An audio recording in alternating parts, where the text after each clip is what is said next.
Welcome, everybody. Welcome back to the True Golf Network. I have the pleasure of sitting with Deborah Davis today, who wears many hats in this game of golf. She is a golf ball technician for Bridgestone Golf.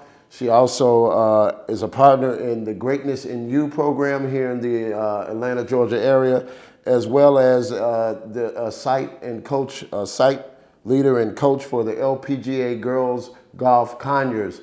Deborah, thanks for coming on with us today. And I think it's so important for us to highlight African Americans doing great things in golf.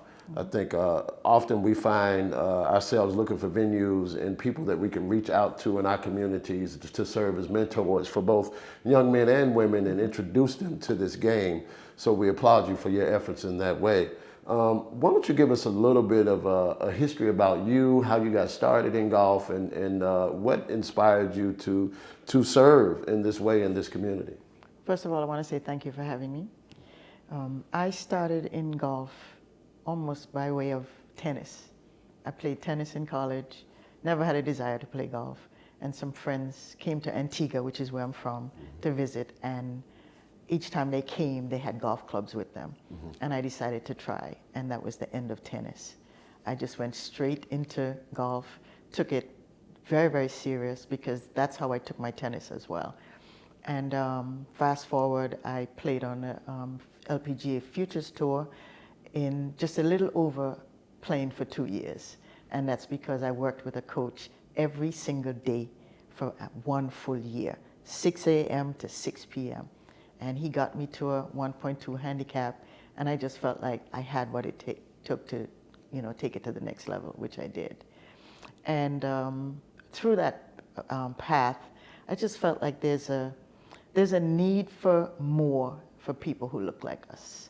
Meaning, how can we get more women of color playing on the LPGA, starting off with the developmental tours. The Futures Tour, which I played on, is now called the Epsom Tour, and it was the Symetra. It's gone through based on sponsorship. And my desire is just always to grow the game as much as possible using my experience, the things that I did not have, realizing what it took to get a sponsor, getting sponsors to understand what's required. Most people think that when they sponsor a golfer, it's like a racehorse. As soon as you get to the finish line, they should get their return on their investment. And that's just not how it works. A lot of players don't even understand how much money it takes to play for a full year. Why does the sponsorship amount seem so large? But you have to take care of the golfer on a personal level in terms of their expenses, as well as on the side of golf.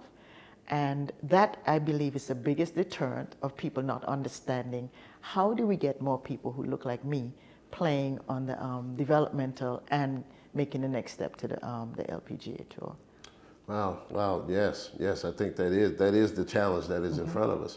Now, talk a little bit about your experience on the Futures Tour. What was it? Because I would imagine that you were one of few.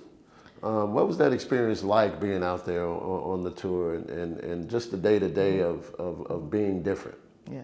So being from Antigua, having traveled to so many places and playing a sport before golf, there was really no intimidation for me. I felt like I was there because I belonged there and I had the game to be there. The challenges I had was, yes, I was the only face in most of the times I played, but there were 2 other players out there with me that were out there before I was.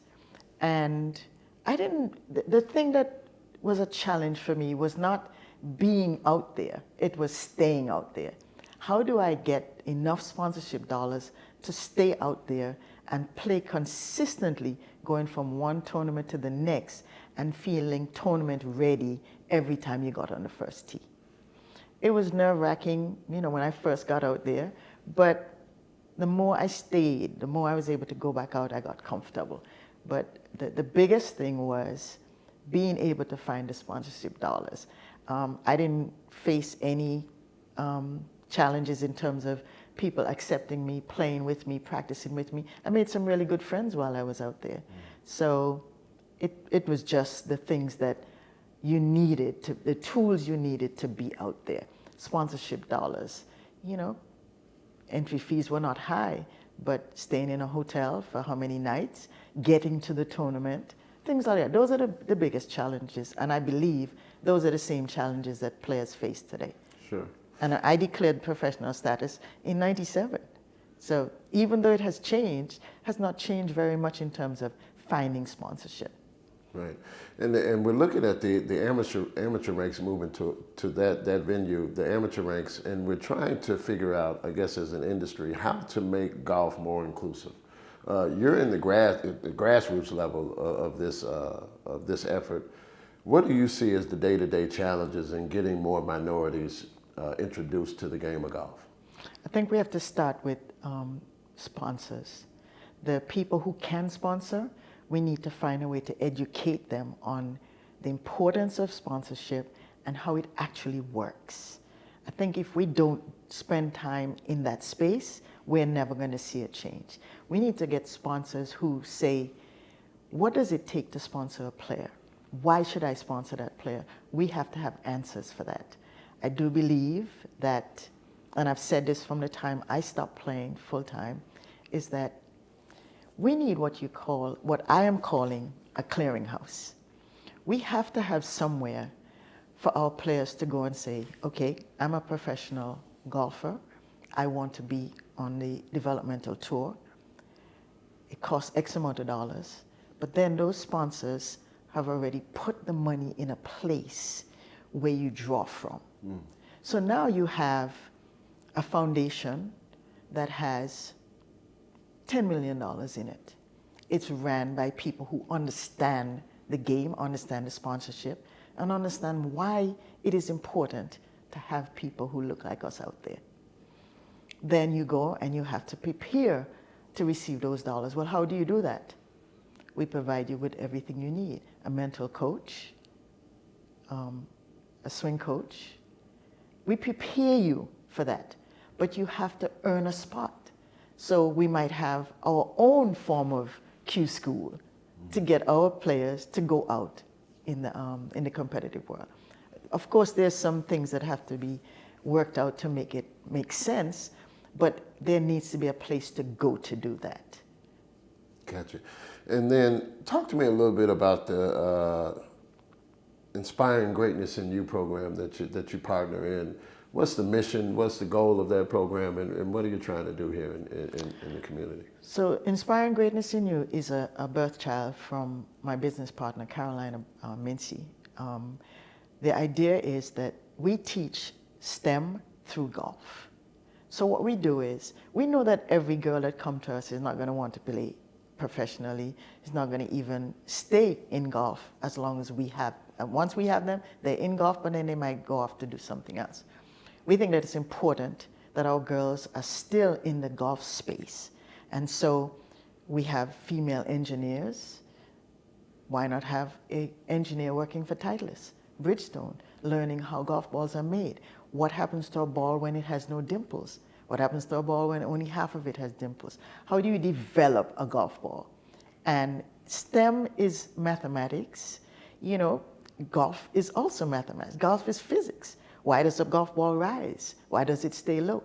So we think that if we teach the girls that there are career opportunities in golf outside of playing golf, and they can make a difference, because you and I both know, when we talk about engineers, the first thing that comes to mind is a young boy or a male. We don't think about our young women first. We don't have any golf course architects that are black, female. We don't have too many superintendents. There's so many aspects of the industry that involve STEM that can create some of the best careers for some of our girls. And I think that's our mission. We want them to understand that there's a space for them outside of just playing. But playing, coming through us, they have an understanding of the game, personal integrity, all the things that golf teaches you. They can take it with them to a career. That's an awesome mission. And then talk to me as well about the girls in golf, or girls golf, the LPGA program that you have in Congress. So we teach our program through the LPGA Girls Golf chapter in Conyers. We are located at the Cherokee Run Golf Course in Conyers, and that's where the doors were open for us. Here's where you can bring your girls. We teach them June through September every year, every other Saturday. And we have other instructors that help us with that as well. And so we run our program teaching them exactly that. We have STEM days. We have times where we take them on trips, engineering day. There's so many things that we teach them. Me being a ball technician for Bridgestone, I pass some of that knowledge on to them as well for them to understand. And then when they see me, they also know, wow, I could be a technician too. You don't just go and become a golf ball technician for a company and stay there. You grow within the company, and it exposes you to so much more that you would not have been exposed to if you were not in golf. And then your work as a golf ball technician, which is I find fascinating because I need to get fit in a golf ball, so I'll be visiting you soon. But, Yes.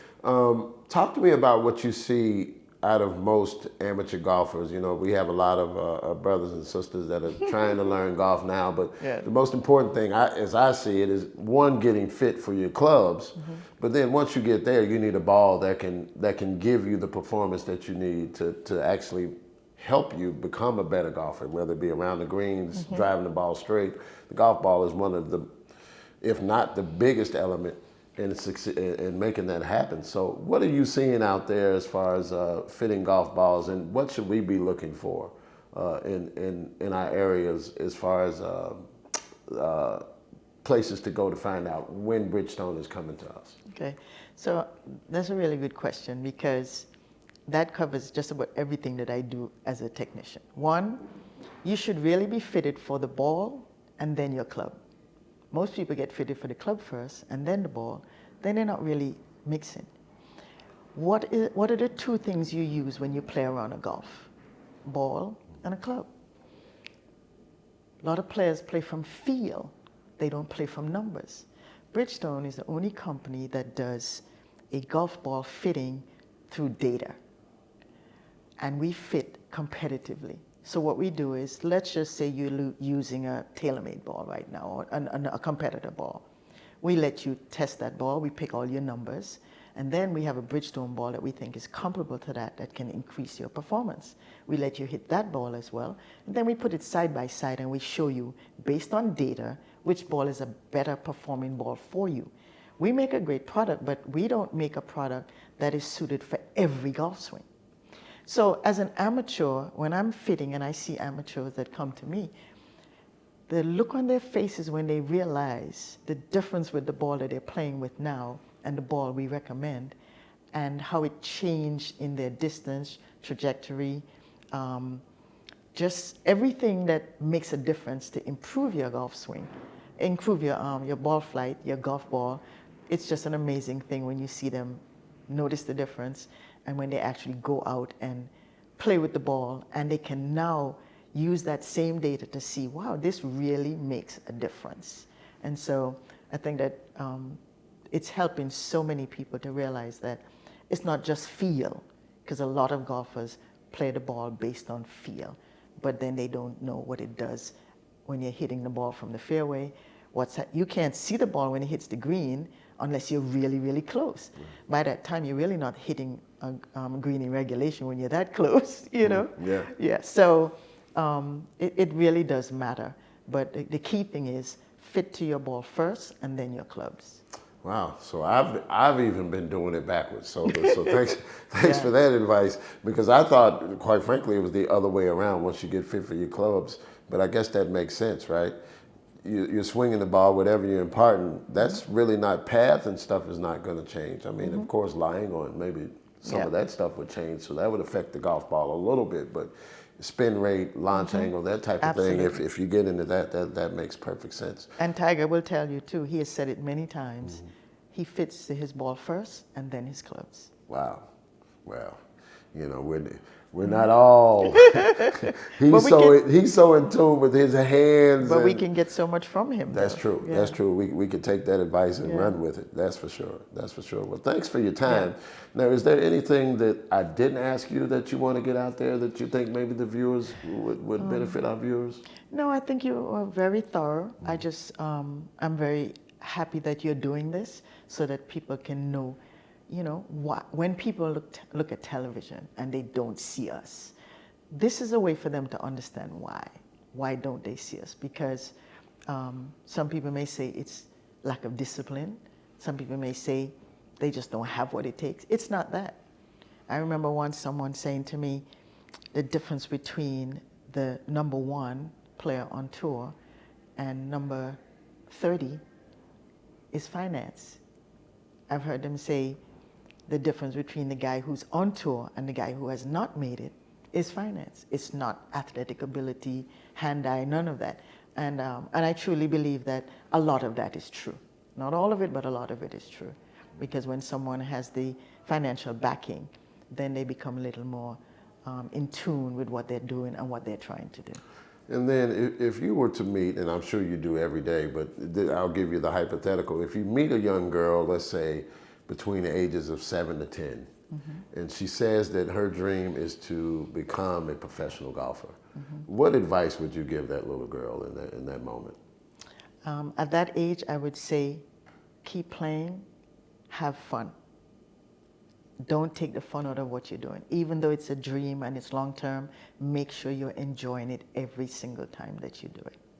Because everything else will come with time. But while you're doing it, make sure you're enjoying it. I love that. I love that. Well, thanks again. Yep. Thank you so much. I really appreciate it. All right. We'll be back with you soon with another episode. Thanks for tuning in, folks. Hit the like button, comment, subscribe, follow us, and hit that notification bell so you'll know just when True Golf Network has new content for you. I'm Roger Steele, and you're watching the True Golf Network.